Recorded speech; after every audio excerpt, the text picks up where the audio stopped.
जय श्री कृष्णा, राधे राधे दोस्तों। एक बार फिर से आप सभी का आपके अपने YouTube चैनल में बहुत बहुत स्वागत है। तो आज की इस वीडियो में हम लेके आए हैं आपके लिए राधा अष्टमी से संबंधित सभी जानकारियाँ। तो आइए बताते हैं आपको कि राधा अष्टमी क्यों मनाई जाती है तथा इसकी व्रत कथा क्या है। हिंदू शास्त्र में राधा का नाम हमेशा कृष्ण जी के साथ ही लिया गया है। राधा जी भगवान श्री कृष्ण के बिना अधूरी मानी जाती हैं। राधा अष्टमी व्रत में भगवान श्री कृष्ण की पूजा करनी बेहद अनिवार्य मानी जाती है। यह पर्व जन्माष्टमी की तरह ही मनाया जाता है। हर साल यह जन्माष्टमी के 15 दिन के बाद मनाया जाता है।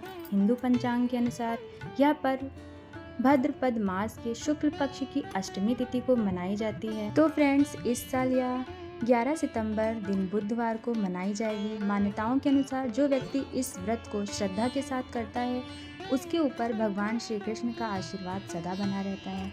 यदि आप भी इस व्रत को करना चाहते हैं या अपने घर में माँ लक्ष्मी का वास सदैव घर में बनाए रखना चाहते हैं तो इस व्रत को ज़रूर करें।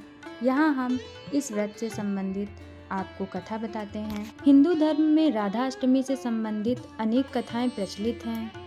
मान्यता यह है कि भाद्रपद मास की अष्टमी तिथि को श्री राधा रानी जी का जन्म हुआ था, इसीलिए राधा अष्टमी मनाई जाती है। अर्थात राधा अष्टमी राधा जी के जन्म के रूप में मनाई जाती है, जिस प्रकार कृष्ण जन्माष्टमी मनाई जाती है। पद्म पुराण के अनुसार राधा जी महाराजा वृषभानु की सुपुत्री थीं। उनकी माता का नाम कीर्ति था। एक बार जब महाराजा वृषभानु यज्ञ के लिए भूमि की साफ सफाई कर रहे थे, उस समय उनको भूमि पर राधा जी मिली थी।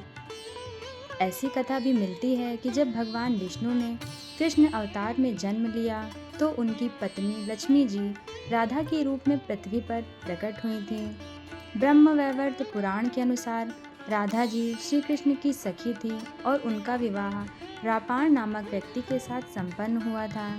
ऐसे भी उल्लेख हैं कि राधा रानी जी अपने जन्म के समय में ही वयस्क हो गई थी। हिंदू शास्त्र के अनुसार माता राधा को शाप की वजह से पृथ्वी पर आकर भगवान श्री कृष्ण का वियोग सहना पड़ा था। हिंदू पुराण के अनुसार एक बार जब माता राधा स्वर्गलोक से कहीं बाहर गई थी, उस वक्त श्री कृष्ण विरजा नाम की सखी के साथ विहार कर रहे थे। वापस आने पर दोनों को साथ देखकर राधा रानी जी नाराज हो गईं और विरजा का अपमान कर दिया। लज्जावश विरजा नदी बनकर बहने लगी। राधा जी के व्यवहार पर श्री कृष्ण जी के परम प्रिय मित्र सुदामा जी को बहुत ही गुस्सा आ गया और उन्होंने कान्हा जी का पक्ष लेते हुए राधा जी से क्रोधित होकर बात करने लगे। सुदामा जी का इस प्रकार का व्यवहार देखकर राधा जी और भी अधिक नाराज हो गईं और उन्होंने सुदामा जी को दानव रूप में जन्म लेने का श्राप दे दिया। तब क्रोध से भरे हुए सुदामा जी ने भी बिना सोचे समझे राधा जी को मनुष्य योनि में जन्म लेने का श्राप दे दिया। राधा जी के श्राप की वजह से सुदामा जी शंखचूंड नामक दानव बने, जिसका वध बाद में भगवान शिव ने किया था। वहीं सुदामा जी के श्राप की वजह से राधा रानी जी को मनुष्य के रूप में जन्म लेकर पृथ्वी पर आना पड़ा और भगवान श्री कृष्ण का वियोग सहना पड़ा। तो फ्रेंड्स, यह तो थी राधा अष्टमी की कथा। अब हम आपको बताते हैं कि राधा अष्टमी के दिन राधा रानी जी का प्रिय भोग क्या है। तो राधा अष्टमी के दिन राधा रानी जी की विधि पूर्वक पूजा अर्चना करें और विशेष चीज़ों का भोग लगाएं। आप किशोरी जी को मालपुए का भोग लगाएं।